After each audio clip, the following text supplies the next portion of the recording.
Just moments ago here in the United States Senate, a fifth Republican senator, John Thune of South Dakota, announced that he was undecided on whether or not he's going to support Andy Puzder to be Labor Secretary. Thune joins four other Republican senators now who are saying they're on the fence about him. Now, on the fence is not a no, but with the avalanche of bad news that is striking Andy Puzder, this might be the nominee that Democrats are able to stop. The most frightening thing was leaving, because once I made that break and once I made it public, and remember, my ex-husband was a public figure.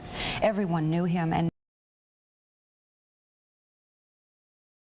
she said, "I will see you in the gutter. This will never be over. You will pay for this." The damage that I sustained, you can't see. It's permanent damage, but there's no mark, and there never was. They don't hit you in the face. They're too smart. They don't hit you in front of everyone.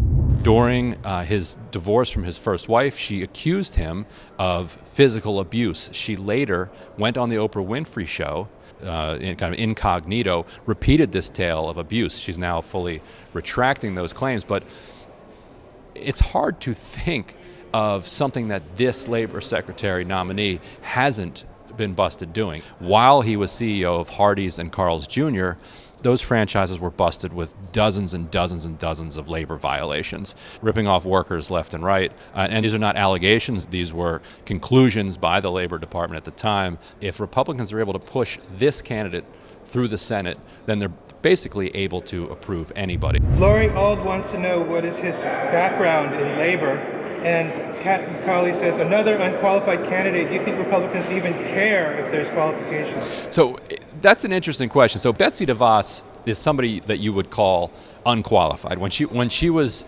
answering questions at her confirmation hearing, it emerged that she hadn't given thought or wasn't familiar with the major debates that were going on in education policy. Now, her money had funded one particular side of the debate, but she herself wasn't even familiar with them.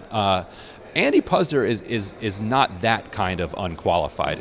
Now, a lot of Democrats would say that he has disqualified himself for the way that he has broken so many labor laws over the years, but you can't say that he doesn't know labor law. In other words, nobody knows labor laws better than the CEO of a fast food franchise, because what they're trying to do is squeeze every ounce of profit that they can out of all of their workers. And in order to do that, they have to know minimum wage laws, they have to know overtime laws, they have to know child labor laws, and they have to know OSHA regulations and everything else, so that they can get as close to the edge of them and often go over the edge and break those laws, but know when you can break those laws and it not blow back on you, or when you can break those laws and you're better off paying a fine if you get caught than actually following the law. So, when FDR made Joseph Kennedy the first head of the SEC, they said, nobody knows.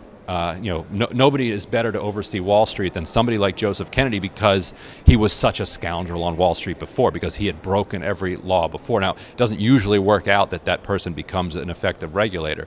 In the case of Andy Puzder, there's no indication it would, but certainly he knows labor laws inside and out, because he has broken so many of them. Andy Puzder, have you decided on how you're going to vote on him, and are you getting a lot of pressure from your state on that nomination? Not as much as others, because he hasn't had his hearing yet, and I'm waiting for his hearing also. I mean, people want to wait and see what his approach is going to be to the issues, and also what his response is going to be to some of the concerns. So, no, I have not made a decision yet, and I think his hearing is scheduled for Thursday, and I'll be watching that closely.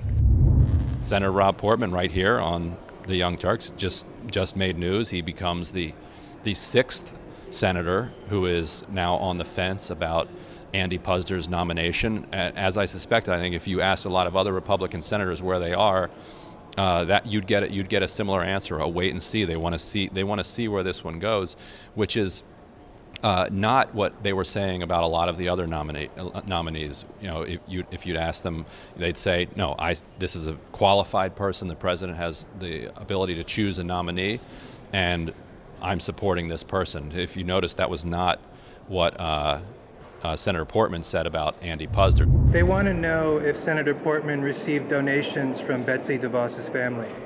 That's a good question.